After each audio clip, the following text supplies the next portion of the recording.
Waouh! Des terrains virtuels se vendent déjà pour plusieurs millions dans le métaverse. Et on parle du métaverse à tout va ces derniers temps, notamment depuis le changement de nom de Facebook en Meta. Du coup, je me suis dit que ça pouvait être intéressant de faire une vidéo un peu différente sur l'investissement immobilier dans le métaverse. Allez, c'est parti!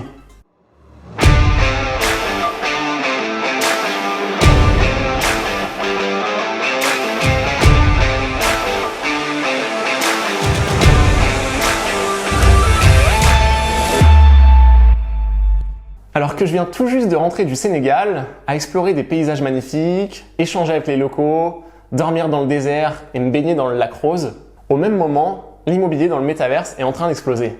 Et j'avoue que je suis pas forcément à l'aise avec cette idée et je suis pas sûr qu'on pourra un jour ressentir les plaisirs simples de la vie, que ce soit échanger avec des gens réels, goûter de bons petits plats locaux, avoir de vraies perceptions ou observer la belle architecture coloniale de Saint-Louis par exemple. Mais bon, comme j'étais aussi fan de Roller Coaster Tycoon quand j'étais plus petit, je me suis dit que ça pouvait être intéressant de se pencher de plus près sur l'investissement immobilier dans le métaverse. Et on va voir qu'il peut quand même y avoir des usages concrets. Quels sont les principaux métaverses? Alors tout d'abord, concrètement, c'est quoi le métaverse? Ou plutôt les métavers, car il en existe plusieurs. C'est un univers virtuel, souvent à la base conçu comme un jeu vidéo. Ce terme date déjà des années 70, mais s'est fortement développé récemment, notamment grâce à la réalité augmentée et les lunettes 3D, mais en particulier grâce à la technologie blockchain. Et l'exemple le plus courant auquel on peut penser est le film réalisé par Steven Spielberg en 2018, Ready Player One, où les gens trouvent du réconfort dans l'oasis parce que c'est l'effondrement sur Terre en 2045. Alors si bien entendu, j'espère que c'est pas ce qui nous arrivera, je pense que quoi qu'il arrive, c'est la direction dans laquelle nous nous dirigeons d'une manière ou d'une autre. Reste à savoir sous combien de temps. Mais quels usages pratiques pour le métaverse? Et si a priori, à l'inverse du monde réel, les univers virtuels peuvent être infinis, comme dans l'immobilier classique, la localisation, comme je le rappelle dans mon livre, est importante. Par exemple, de grandes marques commencent déjà à avoir des projets dans le métaverse pour avoir une présence virtuelle. On peut donc y développer des villas et autres ensembles immobiliers comme dans la vraie vie pour accueillir des événements. C'est un lieu pour les artistes, designers, DJ et marques afin de se promouvoir d'une manière différente et de toucher un public qui n'aurait pas pu se déplacer physiquement. Roller Coaster Tycoon, Snoop Dogg, The Walking Dead ou bien Richie O'Twin sont déjà en train de développer leur présence dans ces univers. À mon sens, les avantages clairs du métaverse sont de pouvoir créer des expériences 3D difficiles à réaliser dans le monde réel. C'est un moyen de se connecter socialement plus fun que les réseaux sociaux classiques en expérience immersive, un réseau social en 3D où chacun sera un avatar. On peut aussi imaginer plutôt que faire nos réunions via Zoom ou Google Meet, les faire dans une salle ou un coworking virtuel dans le métaverse. Et cela peut être pratique dans certains cas, comme avec cette pandémie du Covid par exemple. Même l'île de la Barbade a annoncé son intention d'établir une ambassade dans le métaverse. En gros, ce sont donc des villes virtuelles autonomes, des jeux et des économies qui simulent des interactions dans le monde réel et qui font ainsi le lien entre le monde physique, comme on le connaît, et le monde numérique, où la seule limite est l'imaginaire. Par exemple, imaginez vous habitez au fin fond du Costa Rica et vous souhaitez expérimenter un concert de Jean-Michel Jarre à Notre-Dame de Paris.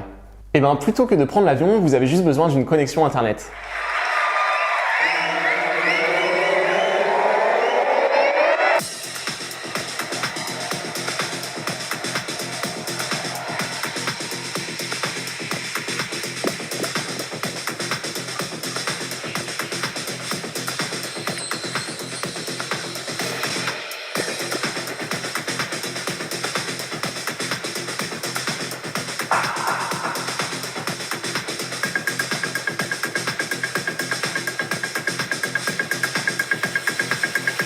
Bon, ce show virtuel n'a pas été réalisé dans le métaverse, mais d'après moi, c'est tout à fait quelque chose qu'on peut imaginer s'y produire.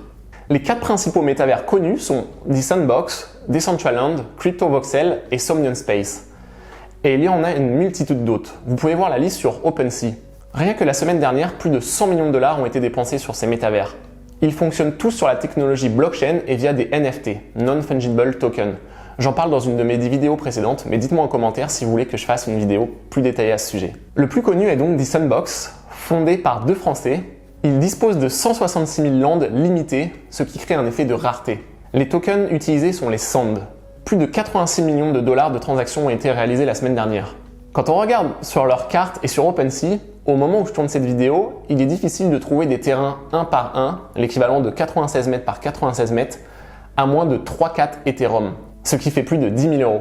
Et il existe aussi des parcelles plus larges de 3 par 3 ou 6 par 6. Ensuite, il y a Decentraland. Le nombre de terres dans Decentraland est plafonné à 90 601 land, qui peuvent s'acheter en token mana. Chaque parcelle de terrain mesure 16 mètres sur 16 mètres et est représentée par un NFT. Fashion Street Estate à Decentraland, l'équivalent des Champs-Élysées, vient d'être vendu pour 618 000 mana, soit plus de 2 millions de dollars. Dans ce métaverse, là encore, les utilisateurs peuvent se connecter pour jouer à des jeux, gagner des manas, acheter des lands ou des objets de collection, voter sur la gouvernance économique ou créer des NFT. Sur Axie Infinity, un autre métavers, une seule parcelle de terrain virtuel s'est vendue pour 550 Ethereum, soit là encore plus de 2 millions de dollars. Mais quel est l'intérêt d'acheter un terrain virtuel? Investir dans le métavers, c'est un concept vraiment intéressant à mon sens, car l'immobilier classique est valorisé en grande partie en raison de la proximité des services et des magasins, et du temps qu'on met pour s'y déplacer, la zone de chalandise. Et en plus, on n'a plus le problème de potentielle fuite d'eau a priori.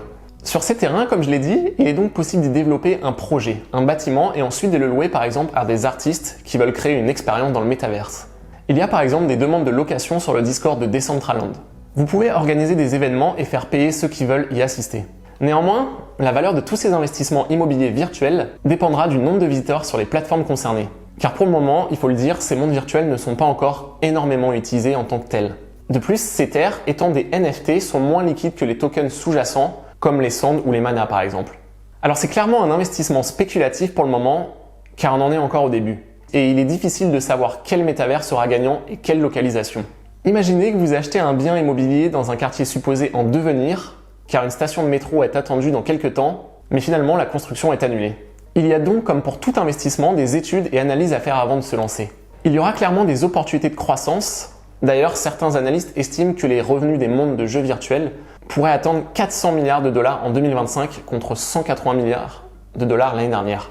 Alors même si ça peut paraître fou de dépenser autant dans des terrains virtuels, surtout quand on voit par exemple qu'il existe des villages réels où on dispose d'un vrai toit pour 1 euro en Italie ou dans certains pays en Europe, je pense quand même que ça peut être intéressant pour diversifier son patrimoine d'y allouer environ 5% de son portefeuille. Il faut se rappeler que c'est un investissement locatif et ne pas compter sur l'argent investi.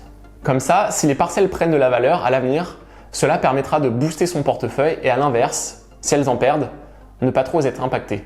D'ailleurs, si cela vous intéresse, afin de créer des projets plus impactants et plus gros, je réfléchis à créer un club pour investir à plusieurs dans le métaverse. N'hésitez pas à remplir le questionnaire dans la description si cela vous intéresse ou à me contacter directement pour en savoir plus. Voilà, on arrive à la fin de cette vidéo, merci d'avoir regardé. N'hésitez pas à me dire en commentaire ce que vous pensez du métaverse. Est-ce que vous êtes plutôt optimiste ou est-ce que vous pensez qu'on se rapproche de la série Black Mirror? Avez-vous déjà investi ou comptez le faire ou préférez-vous vous concentrer dans le monde réel?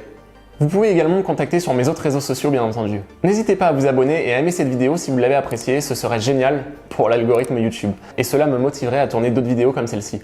Prenez soin de vous et surtout n'oubliez pas, la vie est une aventure.